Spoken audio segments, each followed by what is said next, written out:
Adverb के तीसरे part में आपका आज एक बार फिर स्वागत है चेतना कोचिंग में। मैं विपिन कुमार पांडे। आगे बढ़ते हैं।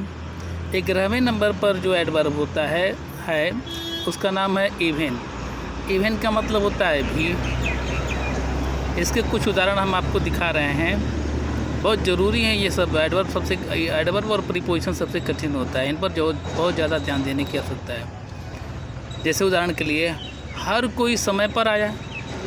हर कोई समय पर आया, इतना आसान है। Everyone came on time. जब समय पर होता है तो ऑन टाइम लिखते हैं, समय से होता है तो इन टाइम लिखते हैं। तो हर कोई समय से आया, एवरीवन केम ऑन टाइम। हरी भी, जो कभी समय पर नहीं आता था। इवन हरी भी, तो जिस शब्द के बाद भी लगा रहेगा तो इवन पहले प्रयोग करेंगे और शब्द को बाद में। हरी भी, तो भी पहले इवन, फिर उसके बाद हरी। इवन हरी, जो कभी समय पर नहीं आता था। Who never does. यहाँ दोबारा जो है कि क्रिया का प्रयोग नहीं किया गया, अन्य शब्दों का प्रयोग नहीं किया गया, क्योंकि जब क्रिया को दोहराना होता है तो क्रिया को दोबारा न लिख करके सिर्फ सहायक क्रिया का प्रयोग कर देते हैं, तब भी वाक्य आपका पूर्ण हो जाता है। यह एक प्रक्रिया होती है। तो everyone came on time, even Hari, who never does. Who never does का मतलब who never comes on time. दूसरा उदाहरण देखिए, यह काम समाप्त होने में 1 महीना भी लग सकता है। यह काम समाप्त होने में 1 महीना भी लग सकता है। तो समय लगने के लिए हमेशा टेक का प्रयोग करते हैं।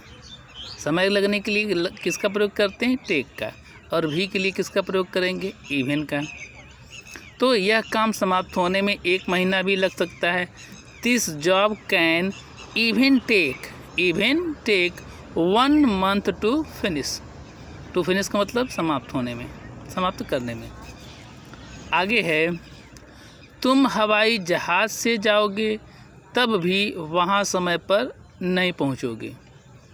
तुम हवाई जहाज़ से जाओगे तब भी वहाँ समय पर नहीं पहुँचोगे। इवन इफ़ का मतलब क्या होता है? भले ही।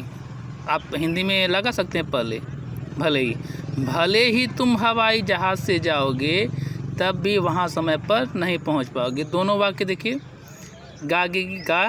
इसमें गागेगी लगा है, दोनों फ्यूचर में। लेकिन पहले वाले में क्या लगाएंगे? Present indefinite. और दूसरे वाले में क्या लगाएंगे? Future indefinite. इसीलिए तुम हवाई जहाज़ से जाओगे अर्थात हवाई जहाज़ से जाते हो। Even if you go by plane.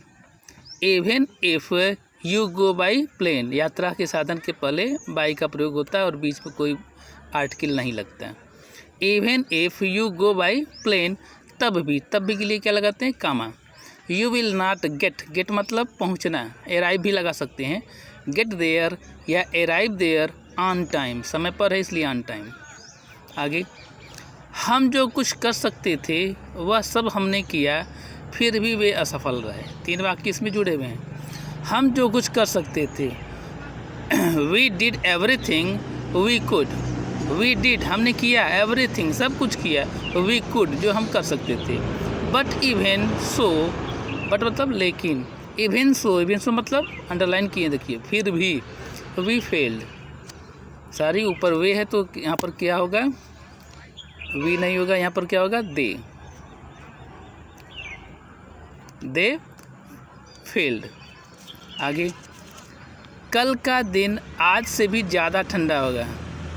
कल का दिन आज से भी ज़्यादा ठंडा होगा। टुमारो विल बी, टुमारो मतलब आने वाला कल, यानी कल का दिन।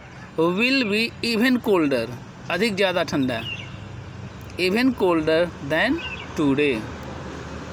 वह कभी स्कूल नहीं गया, फिर भी वह जीवन में सफल हुआ। He never went to school but even then का मतलब यहाँ पर क्या है? फिर भी। He never went to school but even then he became successful in his life. अब 12वें नंबर पर है एवर। एवर का मतलब कहीं कहीं कभी होता है, कभी कभी अब तक होता है, कभी कभी तब होता है। इसलिए हमने ज़्यादा से ज़्यादा कोशिश किया है कि अधिक से अधिक वाक्यों का समावेश किया जाए ताकि बातें और उसका प्रयोग आपकी समझ में आ जाए। क्या तुमने कभी इस बारे में सोचा है? क्या तुमने कभी इस बारे में सोचा है यहाँ पर रहेगा। क्या तुमने कभी इस बारे में सोचा है? Have you ever thought? Have you ever thought about this? Have you ever thought about this? तो ever का मतलब इसमें क्या है? कभी। क्या तुम कभी वहाँ जाते थे? क्या तुम कभी वहाँ जाते थे? तो did का प्रयोग होगा।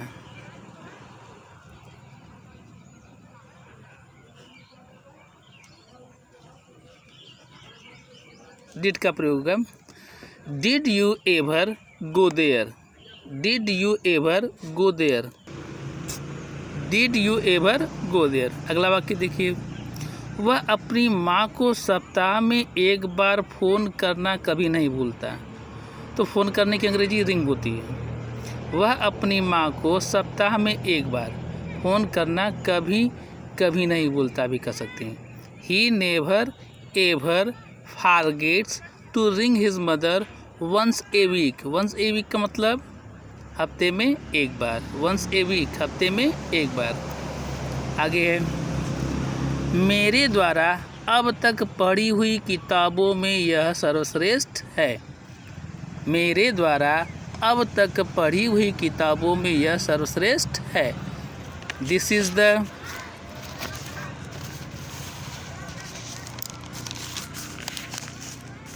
This is the best book I have ever heard. This is the best book I have ever heard या ever read, ever study, जो भी हो पढ़ी है। पढ़ना तो ever read, ever read। आगे, महीने भर पहले उसका तलाक हो गया, तब से वह उदास है। He got divorced a month ago. Ever since he has been unhappy. He got divorced तलाक होना। A month ago एक महीने पहले। Ever since मतलब तब से।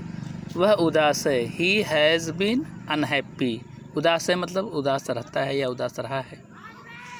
अगला है, कुछ खास बातें देखिए, नोट करके लिखें। प्रश्नवाचक शब्दों के साथ आश्चर्य, क्रोध, झुंझलाहट आदि के भाव को प्रकट करने व जोड़ डालने के लिए एवर का प्रयोग होता है।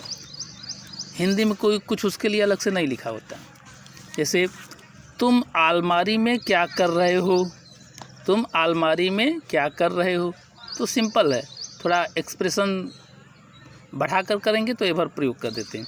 What ever are you doing in the cupboard? ये केले के छिलके यहाँ किसने फेंके? किसने फेंके? थोड़ा आश्चर्य के साथ करना। ये केले के छिलके यहाँ किसने फेंके? Whoever threw these banana skins here? कल शाम तुम क्या कर रहे थे? मैंने देखा। क्या मतलब है तुम्हारा? I saw what you were doing last evening। अब आश्चर्य के साथ, वाट एवर डू यू मीन? क्या मतलब है तुम्हारा या तुम्हारे कहने का क्या मतलब है? थोड़ा चीनी और नमक हमेशा साथ रखो। क्यों भला? क्यों रखें? Always keep some sugar and salt with you. Why ever या वाट एवर फॉर? मैं फिर कभी फ्रांस नहीं जाऊंगा। क्यों? ऐसा क्यों? I will never go to France again. Why ever not? क्यों या ऐसा क्यों के लिए क्या लिखेंगे? Why ever not? आइए आगे बढ़ते हैं। तीसरे पेज की ओर फेयरली और रादर का प्रयोग देखेंगे। फेयरली और रादर दोनों मिलते जुलते हैं, थोड़ा सा इसमें अंतर होता है। इन दोनों का प्रयोग किसी चीज़ की मध्यम मात्रा के लिए होता है और हिंदी में काफ़ी या थोड़ा अर्थ कभी कभी प्रयोग में आता है। और फेयरली जो है अनुकूलता प्रकट करता है और रादर प्रतिकूलता प्रकट करता है। अनुकूल चीज़ों के लिए फेयर का प्रयोग करते हैं या फेयरली का प्रयोग करते हैं, प्रतिकूल चीज़ों का लिए किसका प्रयोग करते हैं, रादर का प्रयोग करते हैं। अच्छी चीज़ों के लिए हम फेयरली, जैसे गुड हुआ, ब्यूटीफुल हुआ, क्लीन हुआ, ऐसी चीज़ों के लिए फेयरली प्रयोग करेंगे। जो प्रतिकूल हों, खराब हों, उसके लिए हम बैड, अगली, डर्टी आदि ऐसे शब्द जो होते हैं इनके लिए हम किसका प्रयोग करेंगे, रादर का प्रयोग करेंगे। जैसे उदाहरण के लिए, यह कमरा काफ़ी साफ़ है, वह कमरा थोड़ा गंदा है। This room is Fairlie clean, काफ़ी साफ़ है। This room is Fairlie clean. That one is rather dirty. तो यहाँ पर वन का मतलब क्या, रूम। जब नाउन को दोहराना होता है तो दोबारा न लिख करके हम वन शब्द का प्रयोग कर देते हैं। यहाँ वन का मतलब क्या है, room. This room is Fairlie clean, that one is rather dirty. उसकी पहली किताब थोड़ी बहुत थी, लेकिन उसकी नई किताब काफ़ी पठनीय है। His previous book was rather boring, थोड़ी बहुत, rather boring, but his new one, one मतलब book, but his new one is fairly readable. News नहीं, new. His new one is fairly readable. इसी प्रकार से देखिए, the tea is rather hot अगर लिखा जाए तो इसका मतलब है कि ज़रूरत से ज़्यादा गर्म है, जो पीने के लिए उपयुक्त नहीं है। और कहा जाए the tea is Fairlie hot, तो इसका मतलब होगा कि चाय ठीक ठाक गर्म है, यानी ये इतनी गर्म है कि हम उसको आसानी से पी सकते हैं। कभी कभी नोट में है, कभी कभी रादर का प्रयोग बहुत के अर्थ में भी होता है। जैसे, यह बहुत अच्छी कार है। This is rather a good book. बहुत के लिए रादर लगा देते हैं। वह बहुत वीरता से लड़ा। He fought rather bravely. तो वेरी के अर्थ में कह सकते हैं, बहुत के अर्थ में कभी कभी हम रादर का प्रयोग करते हैं। कुछ अन्य वाक्य देख लीजिए रादर के। आज थोड़ी ठंड है। It is rather cold today. थोड़ी के लिए यहाँ पर किसका प्रयोग किया गया, रादर का। वैसा कदम उठाना थोड़ा जोखिम भरा है। वैसा कदम उठाना थोड़ा जोखिम भरा है। इट इज़ रादर रिस्की, थोड़ा जोखिम। It is rather risky to take that step. यह खुश होने की बात नहीं बल्कि लज्जित होने की बात है। It is not a thing to be happy. It is not a thing to be happy, rather it is a thing to be ashamed of। आशा कर रहे हैं आपको समझ में आ रहा होगा। एक दो वाक्य और हैं इसमें, देख लीजिए, बस दो, और आज के लिए पूरा पर्याप्त है। जैसे, दूसरों को दोष देने के बजाय खुद को सुधारने पर मेरा विश्वास है। I believe in improving my self. I believe in, विश्वास करते हैं, इम्प्रूविंग, सुधारने में, माई सेल्फ, स्वयं को, रादर देन, के बजाय, के स्थान पर, ब्लेमिंग अदर्स, दूसरे को दोष देने की अपेक्षा, दूसरों को दोष देने के बजाय, दोष देने की अपेक्षा खुद को सुधारने पर मेरा विश्वास है। I believe in improving my self rather than blaming others. आगे है, क्या तुम हमारे साथ आना चाहते हो?